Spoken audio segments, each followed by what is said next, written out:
Bonjour tout le monde, je continue sur l'histoire de Samuel, tiré du livre de Peter Levine et de Maggie Klein.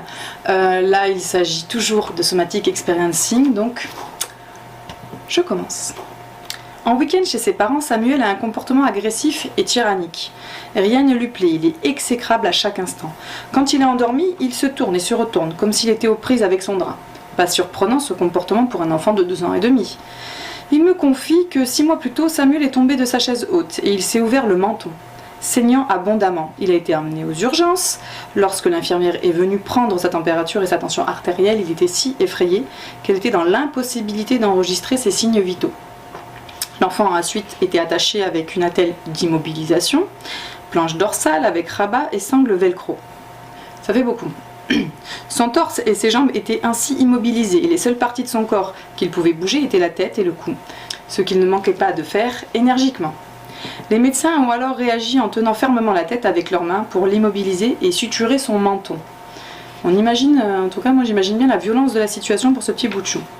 Après cette expérience bouleversante, ses parents ont emmené Samuel manger un hamburger et ensuite à la plaine de jeu. Sa mère était très attentive, montrant à son fils qu'elle comprenait combien l'épreuve avait été effrayante et douloureuse pour lui.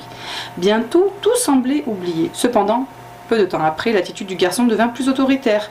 Les crises de colère de Samuel et son comportement de contrôle pouvaient-ils être liés à l'impuissance perçue durant l'épisode traumatique qu'il avait connu ?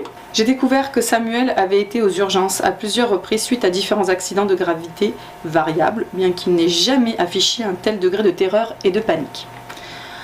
Lorsqu'après le week-end, ses parents sont revenus, nous avons convenu d'explorer si une charge traumatique pouvait être restée associée à cet épisode récent. Nous nous sommes tous installés dans la pièce où je logeais en compagnie des parents et des grands-parents, avec Samuel qui nous observait. J'ai placé son ours en peluche sur le bord d'une chaise, de telle sorte qu'il tombe immédiatement sur le sol. Nous avons décidé qu'il était blessé, que nous devions le conduire à l'hôpital. Samuel hurlait, se précipita vers la porte, puis courut dehors, traversa une passerelle, emprunta enfin un sentier étroit descendant vers la crique. Nos soupçons étaient confirmés, sa récente visite à l'hôpital était loin d'être oubliée. Le comportement de Samuel nous a démontré que ce jeu était potentiellement traumatisant et submergent pour lui. Les parents de Samuel le ramenèrent de la crique. Il se cramponnait frénétiquement à sa mère lorsque nous commençâmes à préparer un autre jeu. Nous l'avons rassuré sur le fait que nous serions tous là pour aider et protéger Winnie l'ourson. Encore une fois, Samuel s'encourut, mais cette fois dans la pièce voisine.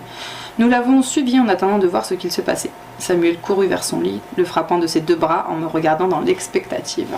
« C'est fou, hein ?» lui dis-je. Il me lança un regard qui confirmait ma question, interprétant son expression comme le feu vert pour poursuivre. J'ai mis une couverture sur Winnie l'ourson, avec Samuel sur le lit à côté de lui.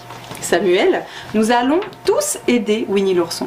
Je tenais alors Winnie l'ourson sous la couverture et demandais à chacun d'aider. Samuel regardait avec intérêt, puis soudain se leva et courut vers sa mère. Il lui enserra fermement les jambes en disant « Maman, j'ai peur ». Sans presser Samuel, nous avons attendu qu'il soit à nouveau disposé à se remettre au jeu. La fois suivante, la grand-mère et Winnie l'ourson devaient être sauvés. Samuel participa activement à leur sauvetage. Lorsque Winnie l'ourson fut libéré, Samuel courut vers sa mère, s'accrochant encore plus étroitement qu'auparavant et commençant à trembler de peur. Puis, de façon spectaculaire, sa poitrine se déploya, indice de son excitation croissante et aussi de fierté. Là, nous voyons la transition entre la reconstruction traumatique et le jeu de la guérison. Lors d'un autre jeu, Samuel s'accrocha encore à sa maman, mais de façon moins intense et en étant de plus en plus exalté. Nous avons attendu que Samuel soit de nouveau prêt à jouer. Tout le monde, sauf Samuel, prit le temps d'être secouru avec l'ourson. Samuel devenait à chaque fois plus vigoureux lorsqu'il arrachait la couverture et s'échappait dans les bras sécurisants de sa mère.